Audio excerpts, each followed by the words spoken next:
Southee lubricant নিবেদিত নাগরিকের প্রতিদিনকার খবর ভিত্তিক আলোচনা অনুষ্ঠান বলা না বলাতে স্বাগত জানাচ্ছি আমি নাজমুল আশরাফ। আমরা প্রতিদিনকার খবর বা চলমান নানান বিষয় নিয়ে এই অনুষ্ঠানে কথা বলে থাকি। রাজনীতি এই মুহূর্তে খুব বেশি সরগরম নেই, বিশেষ করে উপজেলা নির্বাচন ছাড়া এই মুহূর্তে রাজনীতি তেমন কোনো বড় ঘটনা নেই। ছোটোখাটো কিছু অনুষ্ঠান বিভিন্ন দল করে যাচ্ছে। এর মধ্যে একটি বিষয় এর মধ্যে আলোচনা এসেছে, সেটি হচ্ছে 30 ডিসেম্বরের নির্বাচনের পর বিএনপি দলকে পুনর্গঠন করার ঘোষণা দিয়েছিল, আন্দোলনে নামার ঘোষণাও ছিল, কিন্তু এখন পর্যন্ত সেরকম কোনো পরিকল্পনার কথা আমরা প্রকাশ্যে জানতে পারিনি বা ঘোষণা করা হয়নি। এই অবস্থায় বিএনপির অনেকেই পদত্যাগ করছেন, বড় নেতা থেকে শুরু করে তৃণমূল পর্যন্ত। এভাবে দল ছেড়ে যাওয়া বা পদত্যাগ করার ফলে বিএনপির পুনর্গঠন প্রক্রিয়া কোথায় গিয়ে দাঁড়াবে বা এই ধরনের পদত্যাগ ঠেকানোর জন্য বিএনপি কী উদ্যোগ নেবে সেটি আমরা এখনও জানি না, নিশ্চয়ই জানতে পারবো। আমরা আজকে আলোচনা করতে চাই বিএনপিতে পদত্যাগের মিছিল নিয়ে।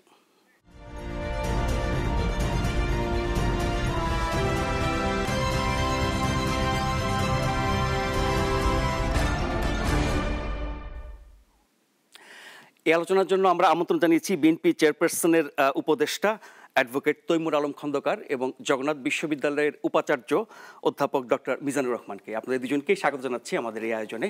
আপনারা যারা দেখছেন তারা নিশ্চয়ই এই আলোচনায় অংশ নেবেন, প্রশ্ন করতে পারেন, মতামত দিতে পারেন আমাদের পর্দায় দেখানো নম্বরে ফোন করে। অ্যাডভোকেট তৈমুর আলম খন্দকার, আপনাকে দিয়ে শুরু করি। যেটা বলছিলাম যে পুনর্গঠনের ঘোষণা তো আপনারা দিয়েছিলেন, কিন্তু এখনও সেরকম কিছু আমরা দেখছি না। এর মধ্যে জনাব শমশের মুবিন চৌধুরী, জনাব ইনাম আহমেদ চৌধুরী, আলী আসগর লবি, এরকম বড় বড় নেতারা পদত্যাগ করেছেন। তৃণমূল পর্যায়ে এরকম পদত্যাগের ঘটনা চলছে। ঢাকা দক্ষিণ বিএনপির সাংগঠনিক সম্পাদকও পদত্যাগ করেছেন। আর উপজেলা নির্বাচনকে কেন্দ্র করে অনেকেই দলীয় সিদ্ধান্তের বাইরে গিয়ে নির্বাচনে দাঁড়ানোর কারণে তাদেরকে বহিষ্কার করা হচ্ছে। সব মিলিয়ে বিএনপি থেকে শুধু মাইনাস হচ্ছে। তো এই সংকটের মুহূর্তে এই মাইনাস হয়ে যাওয়া বা দলের শক্তি বা নেতৃত্বের যে সংকট তৈরি হচ্ছে সেটা মোকাবেলায় কি ভাবছেন, আর পুনর্গঠনের ব্যাপারে আসলে কোনো অগ্রগতি আছে কিনা? ধন্যবাদ আপনাকে। আমি মনে করি যে মাইনাস হচ্ছে না, প্লাস হচ্ছে।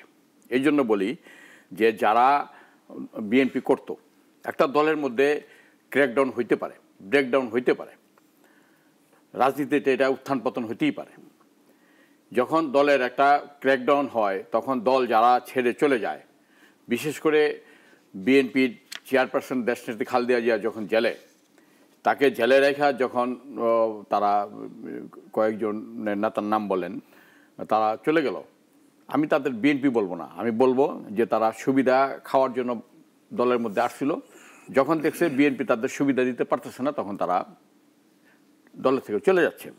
কারণ দলের মধ্যে থাকতে পারে, মতবিরোধ থাকতে পারে, দলের যারা হাইকমান্ড আছে বা কমিটিতে আছে সেখানে পক্ষে বিপক্ষে কথা থাকতে পারে, কিন্তু দলের দুঃসময়ে দল ছেড়ে চলে যাবে, এটা আমি মনে করি এটা কাপুরুষতা এবং তাদের স্কিন সেভ করার জন্য। এই দুঃসময়টা তো আসলে 12 বছর ধরে চলছে। আমি বলি এই দুঃসময়টার আজকে যেমন আপনি একটা আলোচ্য সূচি দিচ্ছেন যে বিএনপির পুনর্গঠনের বিষয়টা, এরকম পাশাপাশি এই ধরনের আলোচ্য সূচিও যদি থাকে তো জিনিসটা ব্যালেন্স হয়। যেমন আওয়ামী লীগ বা এই সরকার, শেখ হাসিনার সরকার কি পরিমাণ অত্যাচার নির্যাতন বিএনপির উপরে করছে। আপনি দেখেন যে এই দেশে যে নতুন একটা কালচার সৃষ্টি হয়েছে যে গায়বী মোকদ্দমা, এই গায়বী মোকদ্দমা থেকে কিন্তু মানুষের বউবিটি থেকে শুরু করে এই রাস্তার ভিক্ষুক, মৃত ব্যক্তি, হাসপাতালে আছে, বিদেশে আছে, কেউ কিন্তু বাদ যায় নাই।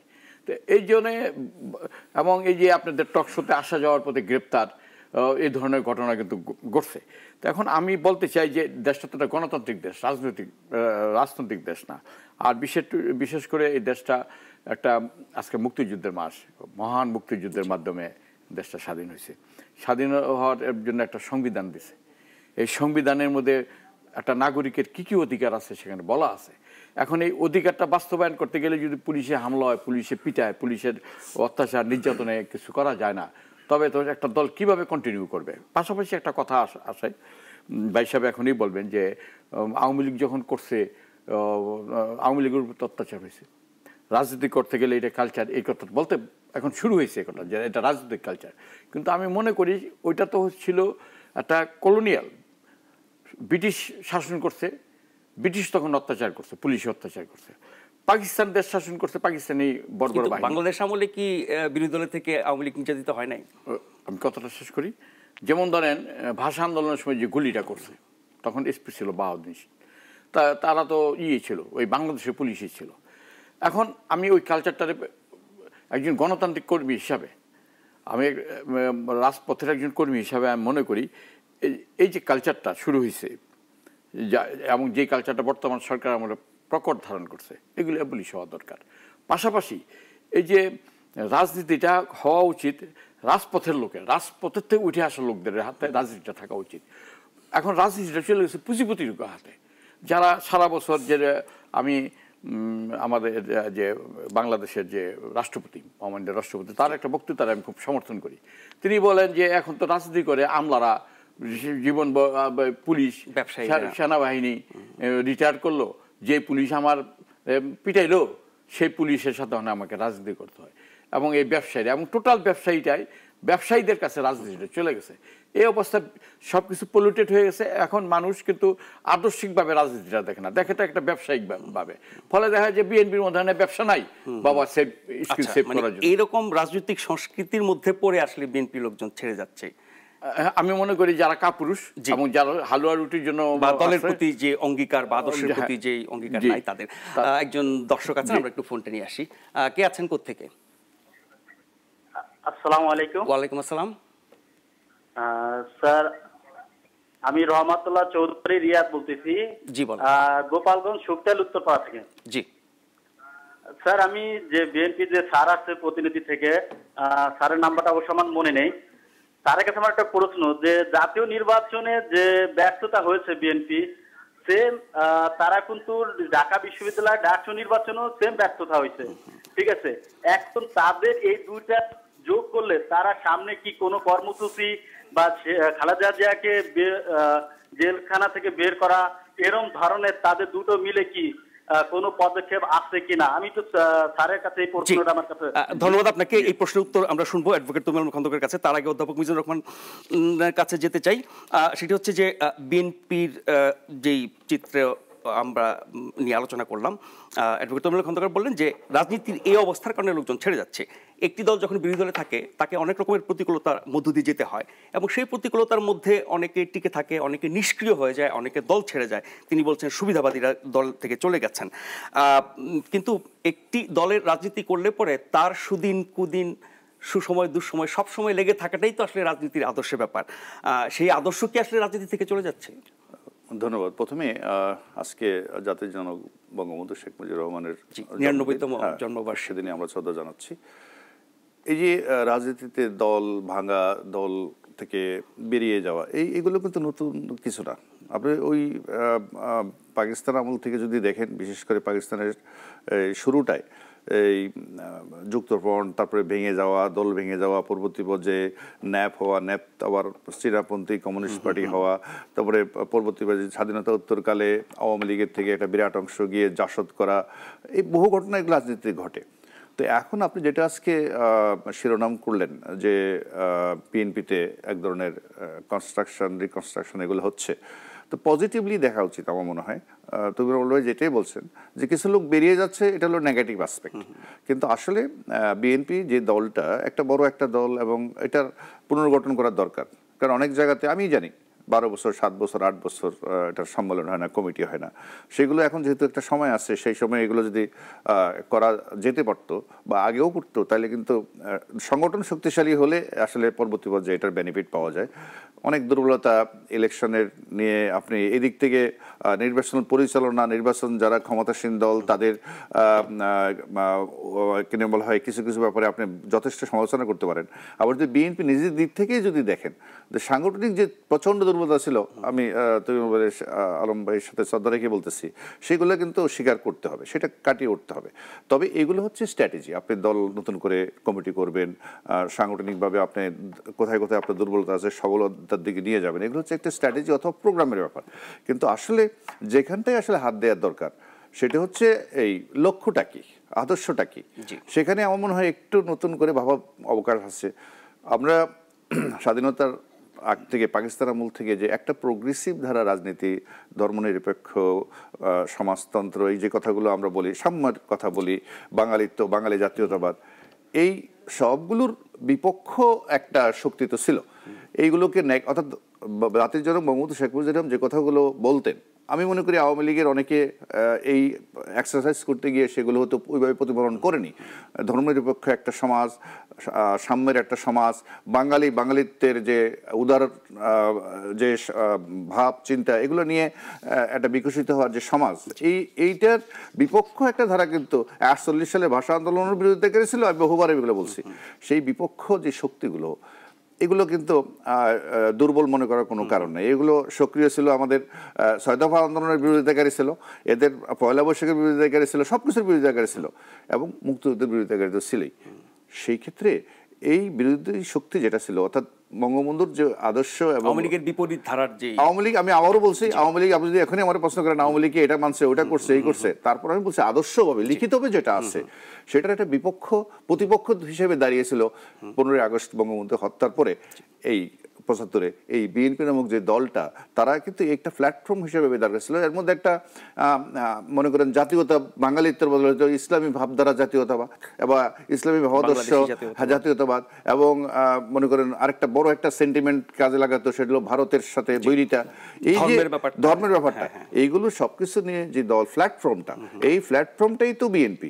এখন এইটাকে এখন ক্লিয়ার করে মাঝখান দিয়ে যে ঘটনাটা ঘটছে, আমি মনে করি যদি রিকনসাইলের ব্যাপার হয়, বিএনপির স্টক টেকিংয়ের ব্যাপার হয়, এই যে কেনা বলে ঐক্য ফ্রন্ট করা হলো, ঐক্য ফ্রন্টে সেখানে সুলতান মনসুর সাহেব গেলেন, আশরাফ আব্দুর রব, মান্না সাহেব, আমাদের সাবেক ডাকসু বিবিরা তো 4-5 জন গেল, এবং কামাল হোসেন সাহেব বলে, সেখানে গিয়ে যখন আবার বলল জাতির জনক বঙ্গবন্ধু, তাদের এই যে একটা কনফ্লিক্টিং সেট আপের মধ্যে যে একটা সমস্যাটা দেখা দিল, আমি মনে করি এই যে এখন যে বেরিয়ে যাচ্ছে লোকজন, এটা কিন্তু একটা বড় কারণ। এটা আবার ওই সলিড যে শক্তিটা আছে, যেটা বলছিলেন যে 75 পরে উদ্ভব হয়েছে, সেটা থাকবে, সেটাই তো মূল শক্তি। আপনি 1978 সালে বিএনপি নামক দলটা গঠিত হয়, 79 সালে যে ইলেকশন হয়, সেখানে 300 জন ক্যান্ডিডেটের মধ্যে 250 জন ক্যান্ডিডেট ছিলেন রাজাকার গোত্রের শ্রেণীর, মানে দালাল। আপনি অ্যান্থনি ম্যাসকাসের বই থেকে বলছেন, আমি এই উত্থানটার থেকে বেরিয়ে এসে আপনি যদি তাহলে আদর্শ ঠিক করেন আপনি, তাহলে আমরা ওগুলো জেরে ফেললাম, নতুন একটা আদর্শ অগ্রসরমান দর্শক একজন কে আছেন, কোত্থেকে? আমি মিরপুর থেকে বলছি, মোহাম্মদ হারুন রশিদ বলছিলাম। জি বলেন। হ্যাঁ বলেন, শুনতে পাচ্ছি আমরা আপনাকে।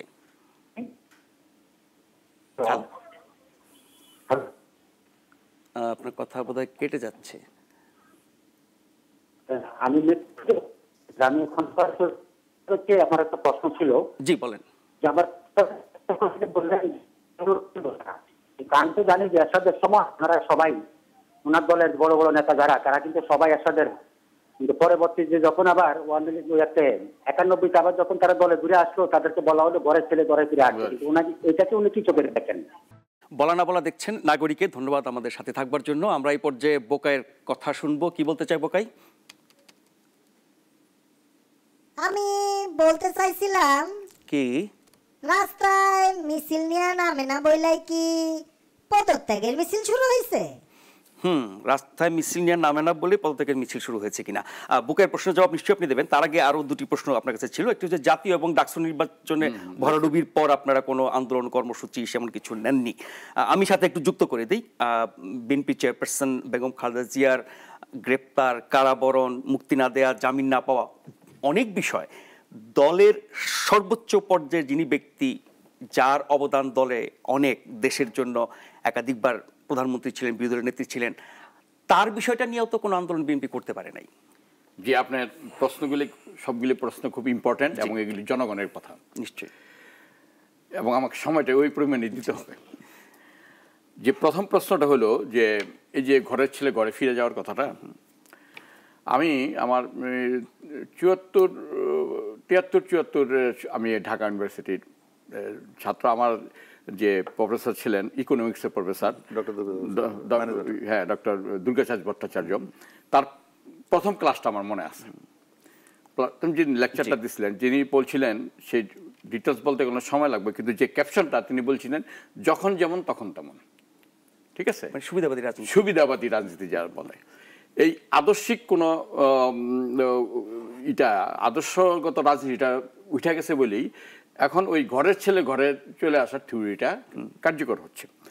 আমি আপনাকে বলতে চাই যে এখানে দাতা এবং গ্রহীতা, যারা দল ছেড়ে চলে গিয়ে অন্য দলে জয়েন করে, এবং যারা অন্য দল থেকে আবার এই দলে গ্রহণ করে এবং ওই দলও তাদেরকে নিয়ে নেয়, আমি বলবো যে দাতা এবং গ্রহীতা, অ্যাকসেপ্টেন্স, প্রপোজাল অ্যান্ড অ্যাকসেপ্টেন্স দোনোজনের চক্ষু লজ্জাটা হারাই ফেলছে। যে ফিরে এবং যে নেয়, চক্ষু লজ্জা এখন আর নাই।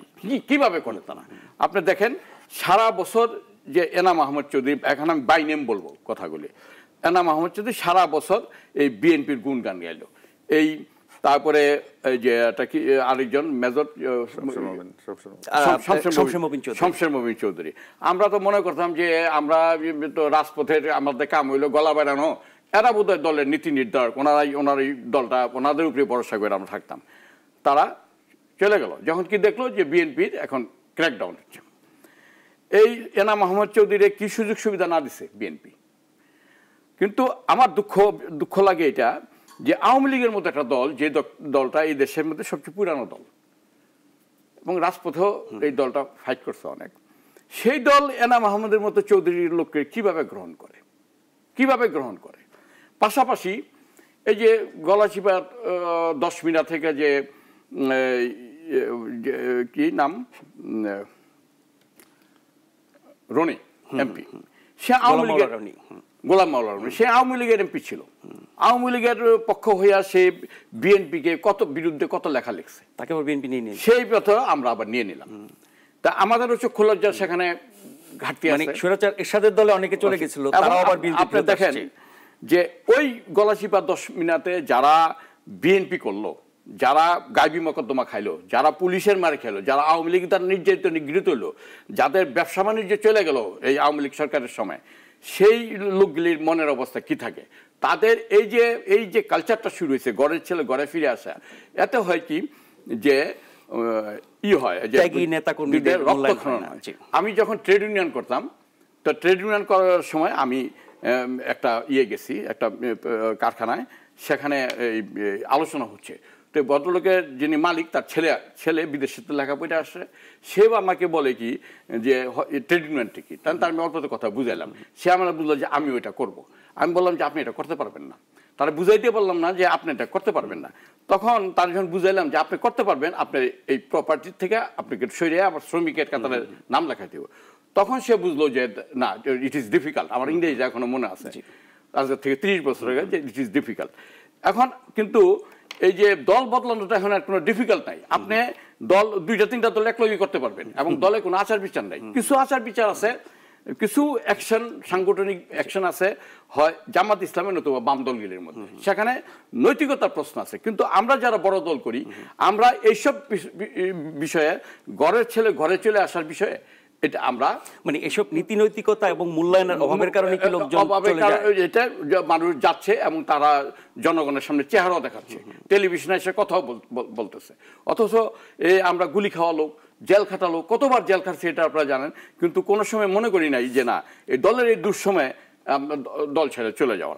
আরেকটা বিষয় যে বলছেন যে বিএনপির এই অবস্থা, বিএনপির অবস্থাটা বিএনপি যদি এখনো রিয়েলাইজ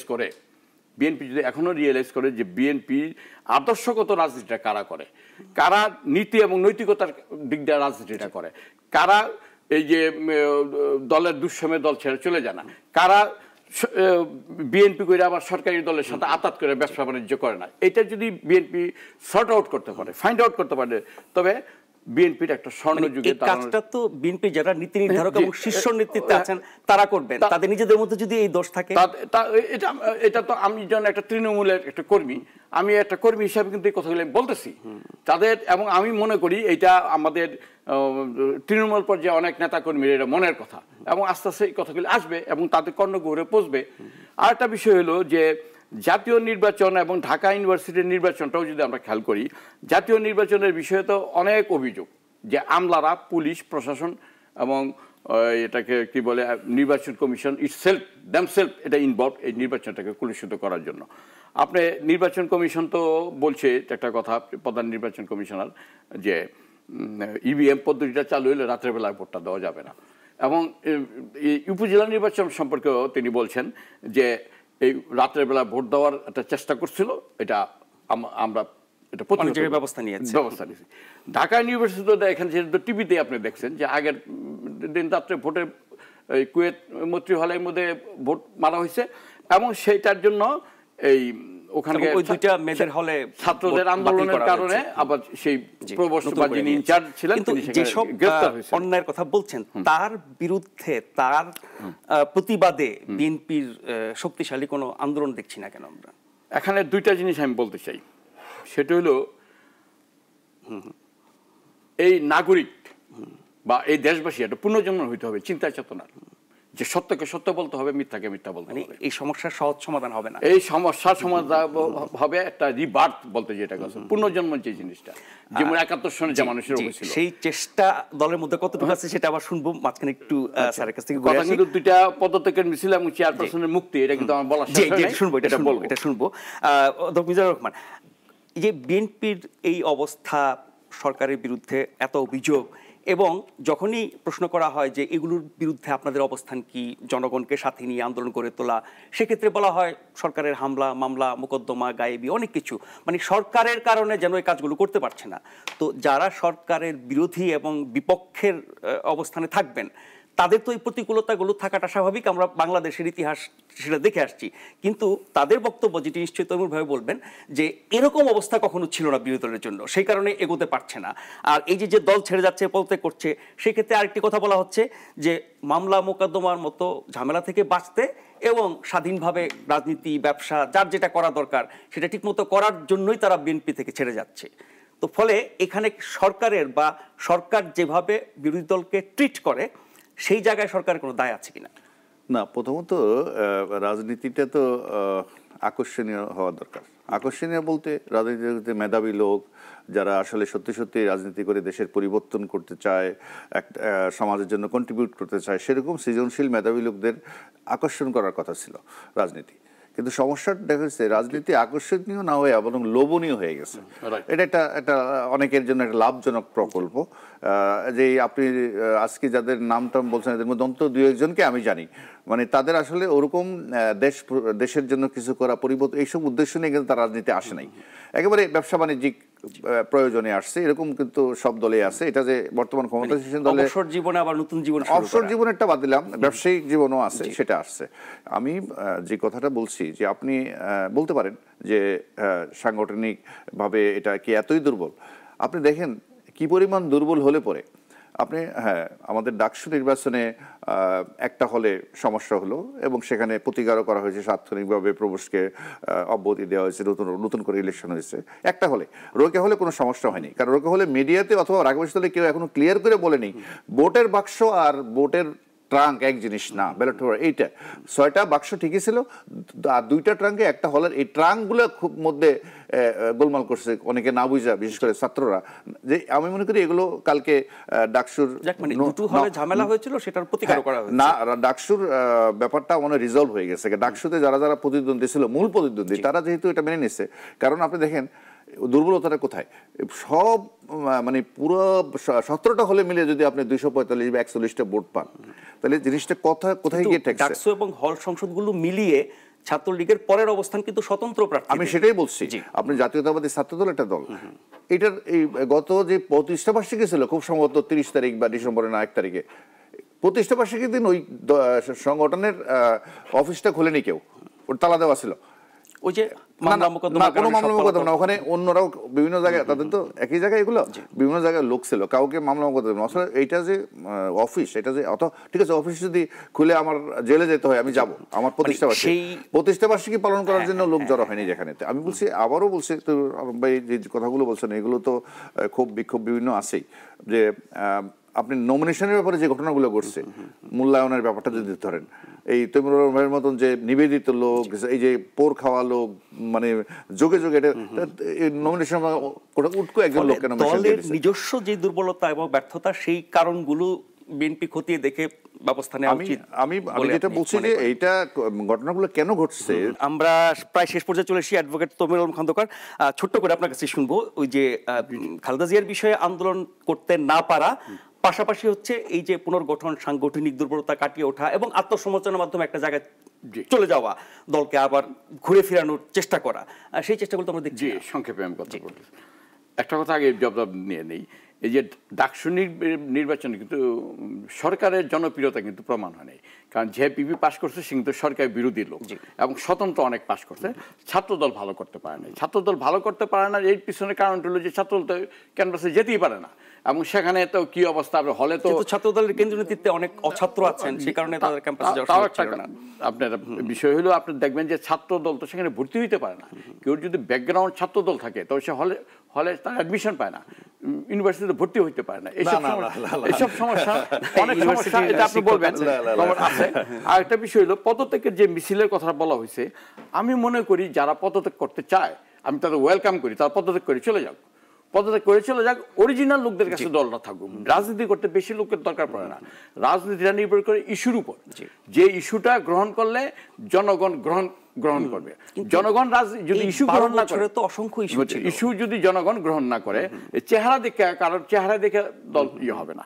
এখন যে প্রশ্নটা হলো যে বিএনপি চেয়ারপারসনের মুক্তি, আমি মনে করি যে এই যে গাইবী মকদ্দমাটা, এর জন্য যারা গাইবী মকদ্দমার জন্য দায়ী, এই জন্য জাতির কাছে ক্ষমা চেতে হবে। এবং এই বিএনপি চেয়ারপারসন ৭৪ বছর বয়সে, যিনি একজন দেশের প্রধানমন্ত্রী ছিলেন, যিনি একজন সেক্টর কমান্ডারের স্ত্রী, যিনি অনেক দায়িত্ব পালন করছেন জনগণের জন্য, তিনি কিন্তু রাজপথে থেকে আন্দোলনও করছেন, তার জামিনটা হয় না। এবং এটা সরকারের প্রভাবটা আজকে নির্লজ্জের মতো এখানে প্রমাণিত। কিভাবে প্রমাণিত? যে একটা মোকদ্দমায় তার জামিন হলে 2টা মোকদ্দমার সে হাজির হয়। তবে এটা হয়তো তিনি সুস্থ তিনি চিকিৎসা পাচ্ছেন না, আইনি প্রক্রিয়া কিন্তু আইনি পরীক্ষা না, এটা সরকারের ডমিনেট করে রাখছে। এটা আইনি প্রক্রিয়া তো আমরা সবাই বুঝি। সরকারের দায়িত্বটা কি? সরকারের দায়িত্ব সরকারের নিজ খরচে নিজ চেষ্টায় তাকে সুস্থ রাখা। কারণ আওয়ামী লীগের একটা দায়িত্ব আলাদা, সরকারের দায়িত্ব কিন্তু আলাদা। সরকারের চেয়ারে যখন বসে মাননীয় প্রধানমন্ত্রী কিন্তু এই ওয়াদা করে বসেন তিনি সংবিধানকে রক্ষা করবেন এবং সবার অধিকার রক্ষা করবে। এখন আমি আমার ভাই যে একটা কথা বলছে যে এখন রাজনীতি এটা আকর্ষণীয় না, লোভনীয় হয়ে গেছে, আমি তার সাথে আমি একমত। এখন আমি তৃণমূল পর্যায়ের নেতৃবৃন্দের কাছে অনুরোধ করব যে সবাইকে সোচ্চার হওয়ার জন্য আমাদের একটা পুনর্জীবন হওয়া উচিত চিন্তা চেতনা, যে না লোভনীয় থেকে আমরা রাজনীতিটা আকর্ষণীয় করে তুলবো, জনগণের জন্য আকর্ষণীয় করে তুলবো। একদম এবং খালেদা জিয়ার মুক্তি না দিলে এই সরকারকে একদিন এই দায়িত্ব বহন করতে হবে। জি, একদম শেষ অধ্যাপক মিজানুর রহমান, আমি শুধু এটুকু বলতে চাই যে বিএনপির মতো একটি বিরোধী দল কার্যকর থাকা দরকার গণতন্ত্রের স্বার্থে, এবং সেটি নিশ্চয়ই সরকারি দলও চাইবে। সেই জায়গায় বিএনপিকে আরেকটু স্পেস দেওয়া, আরেকটু দম ফেলতে দেওয়ার সুযোগ দিলে পরে এই গণতান্ত্রিক চর্চা এবং বিরোধী দলের শক্তিশালী অবস্থানটা নিশ্চিত হয় কিনা? না, অবশ্যই গণতন্ত্রের মধ্যে তো একটা শক্তিশালী বিরোধী দল থাকবেই, কিন্তু এখন এটা কি ফর্মে থাকবে? আমি আগে বলছি যে এগুলোতে অনেক উত্থান পতন ঘটনা ঘটে। আপনি ইতিমধ্যে জামাত ইসলাম থেকে বিরাট একটা গ্রুপ বেরিয়ে যাচ্ছে এবং জামাতের একটা ভাঙন ওখানে দেখা যাচ্ছে, এখান থেকে কিছু লোক যাচ্ছে। এখন যদি নতুন ফর্মে কিছু একটা চলে আসে, কারণ বেকম তো থাকতে পারে না, কারণ রাষ্ট্র ক্ষমতায় যারা আছে তাদের সমস্ত কর্মকাণ্ড সবাই মেনে নেবে, সবাই সমর্থন করবে, এটা তো না। কাউকে না কাউকে বিরোধিতা করলে একটা স্পেস সে তৈরি করতে পারবে। আর এটা কিন্তু আপনি যেটা বলছেন সরকার স্পেস করে দিবে না, অটোমেটিক ওই একটা স্পেস তৈরি হবে, সেটা তো বেকম থাকবে না, সেটা আসতে হবে। তো সেই ক্ষেত্রে আমি মনে করি বিরোধী দল সাংগঠনিকভাবে যদি শক্তিশালী হয় এবং সেটা যদি গঠনতন্ত্র এবং শাসনতন্ত্র মেনে কাজ করে, সেটা যদি আবার ওই অগ্নিসংযোগ, জ্বালাও পোড়াও, যেগুলোকে মানে সন্ত্রাসী রাজনীতি যেটার মধ্যে দিয়ে মানুষের জানমালের নিরাপত্তার বিঘ্নিত হয়, এরকম রাজনীতিতে আর কোনোদিন এখানে চালু হবে না। সেজন্য আদর্শিক রাজনীতি যদি আসে, এই ভাঙ্গরের মধ্যে দিয়ে আমরা একটা পজিটিভ কিছু আশা করব। সেটা করেনি অধ্যাপক মিজানুর রহমান এবং অ্যাডভোকেট তরুণ খন্দকার, আপনি দুজনকে অসংখ্য ধন্যবাদ। যারা দেখেছেন তাদেরকেও। দেখা হবে আবারও ভিন্ন কোনো বিষয় এবং অতিথি নিয়ে। সে পর্যন্ত সবাই ভালো এবং নিরাপদে থাকবেন।